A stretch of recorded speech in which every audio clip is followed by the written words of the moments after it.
증인된 삶, 마태복음 28장 18절에서 20절. 하늘과 땅의 모든 권세를 내게 주셨으니 그러므로 너희는 가서 모든 민족을 제자로 삼아. 선교를 해야 하는 근본 이유는 믿지 않는 자들의 필요 때문이 아니라 예수 그리스도의 권위로 그분이 우리에게 명령하셨기 때문입니다. 우리는 하나님을 위한 사역을 돕는 분으로서 주님을 바라보기 쉽습니다. 그러나 주님은 그분의 제자들 위해서 완벽한 주권을 행사하시는 최상의 주님이십니다. 주님은 우리가 가지 않으면 이방인들을 잃을 것이라고 말씀하시지 않습니다. 단지 그러므로 가서 모든 족속을 가르치라고 말씀하십니다. 주님의 주권적인 계시에 따라 주님을 체험한 산 경험으로부터 가르치고 선포하라는 말씀입니다. 11제자가 갈릴리에 가서 예수께서 지시하신 산에 이르러 마태복음 28장 16절. 그리스도의 우주적인 주권을 알기 원한다면 먼저 나 자신이 주님을 알아야 하고 어떻게 주님과 친하게 지낼 수 있는지 알아야 합니다. 시간을 가지고 내가 지닌 그리스도인이란 이름의 주인공께 경배해야 합니다. 내게로 오라. 주께로 나아가는 것이 바로 예수님을 만나는 비결입니다. 우리는 이 세상의 우주적인 주권자의 그 놀라운 말씀을 주님을 만난 후에 바로 잊어버립니다. 그 말씀은 제자들에게 주신 예수님의 말씀입니다. 그러므로 가라는 말은 살라는 뜻입니다. 사도행전 1장 8절은 어떻게 가는지를 설명합니다. 예수님은 예루살렘과 유대와 사마리아로 가라고 하지 않으시고 모든 곳에서 내 증인이 되라고 하셨습니다.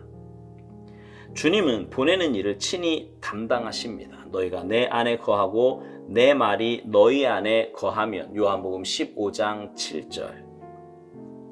이는 우리의 인격적인 삶 속에서 지속되어야 할 모습입니다. 어느 곳에 있느냐 하는 것은 중요하지 않습니다. 하나님께서 우리를 어디로 보내실 것인가를 친히 계획하십니다. 오직 성령이 각 성에서 내게 증거하여 결박과 환난이 나를 기다린다 하시나 내가 달려갈 길과 주 예수께 받은 사명 곧 하나님의 은혜의 복음을 증언하는 일을 마치려 하면은 나의 생명조차 조금도 귀한 것으로 여기지 아니하노라. 사도행전 20장 23, 24절. 이렇게 우리는 생명이 마치는 그날까지 계속 나아가야 합니다.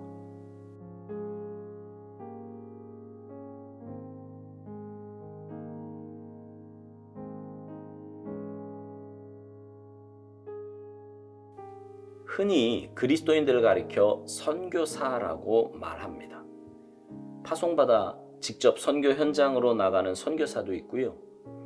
또 그들을 기도와 물질로 후원하는 보내는 선교사도 있다 이렇게 말해요.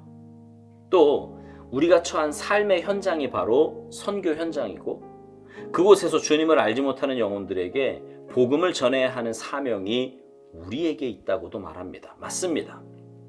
우리는 주님 명령에 따라 땅끝까지 복음을 전해야 하는 선교사입니다. 그래서 우리 교회 비전이 영혼 구원과 열방 회복입니다.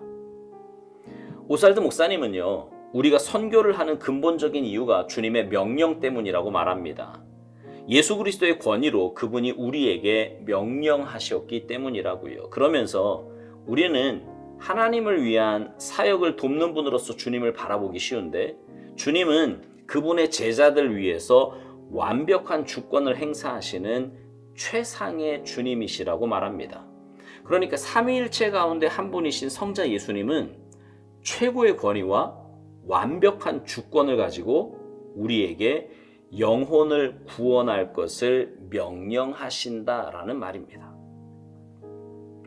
우리가 영혼을 구원하는 방법은 두 가지인데요. 그것은 바로 말과 삶입니다.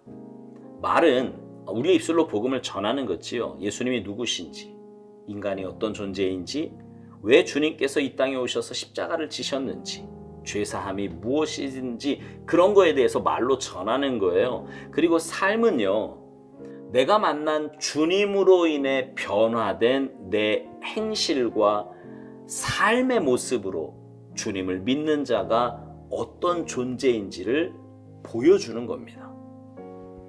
이것을 오스왈드 목사님은 주님을 체험한 산 경험으로부터 가르치고 선포하는 것이라고 표현합니다. 여러분, 세상 사람들도요, 살면서 좋은 것을 경험했거나 귀한 정보를 접하고 나면 자신과 가까운 사람들에게 또는 자기가 좋아하는 사람들에게 전하고 싶어하는 것이 인지상정입니다. 영적으로도 그렇습니다. 내가 주님을 만나고 나면 그 주님 전하고 싶습니다. 은혜를 체험하고 나면 그 은혜 나누고 싶어요. 하나님의 사랑을 깨닫고 나면 그 감격과 감동을 말하고 싶어집니다. 그러니 여러분, 건강한 신앙생활, 진짜 신앙생활을 하는 사람이라면 당연히 복음을 전하고 싶어지는 겁니다. 주님은 우리에게 내게로 오라고 말씀하십니다. 주님이 우리를 오라고 부르시는 이유는 만나자는 거지요. 왜냐하면 주님을 만나잖아요. 은혜를 받게 돼요. 엄청난 은혜를 받게 되고요. 또 그 놀라운 사랑도 깨닫게 되고요. 뭐라고 말로 다 표현할 수 없는 그 감격 속에 잠기게 됩니다. 그래서 그 주님을 전하지 않고는 못 견디게 되는 거예요. 그런데 우리가 주님을 믿는다고 하면서도 복음을 전하지 못하는 이유를 오스왈드 목사님은 이렇게 말합니다. 이 세상의 우주적인 주권자의 그 놀라운 말씀을 주님을 만난 후에 바로 잊어버린다고요. 쉽게 표현하면 이런 거예요. 예배 드릴 때 은혜와 감격 속에서 하나님의 말씀을 듣고 그러고 난 뒤에 예배당을 떠나는데 삶의 현장을 이렇게 가면 그 은혜와 감격을 잊어버리는 겁니다. 그러니 전하는 것은 고사하고 삶의 변화도 없는 거지요.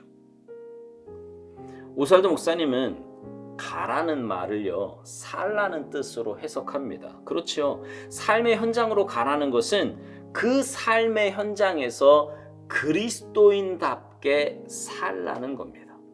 그리스도인답게. 그러려면 살 수 있는 힘과 은혜가 필요해요.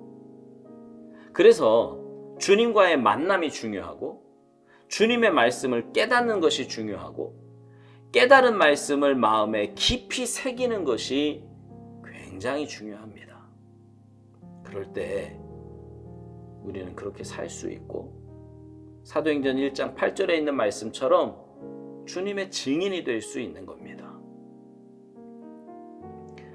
요한복음 15장 7절 상반절에 보면 이런 말씀이 있어요.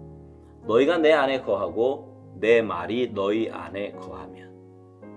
오스왈드 목사님은 이것이 우리의 인격적인 삶 속에서 지속되어야 할 모습이라고 말합니다. 여기서 중요한 말은 지속되어야 한다는 그 말이에요. 지속되어야 한다. 우리 안에 늘 주님의 말씀이 계셔야 돼요. 늘. 그러려면 날마다 주님과의 만남이 있어야 하고요. 깊은 사귐, 깊은 교제가 있어야 합니다. 그럴 때 우리 안에 주님 말씀이 늘 거하게 되고요. 우리는 주님 닮은 제자가 되고 주님을 증거하는 선교사, 증인이 되는 것입니다. 사랑하는 성도 여러분, 우리가 어느 곳에 있든 누구를 만나든 그곳이 바로 하나님께서 보내신 삶의 자리입니다. 그곳에서 하나님께서 맡겨주신 그 귀한 사명, 복음을 전하는 그 사명 잘 감당하며 삽시다. 그래서 여러분이 있는 그 공동체에 영혼을 구원하는 복된 역사가 있게 되기를 주님의 이름으로 축복합니다. 아멘.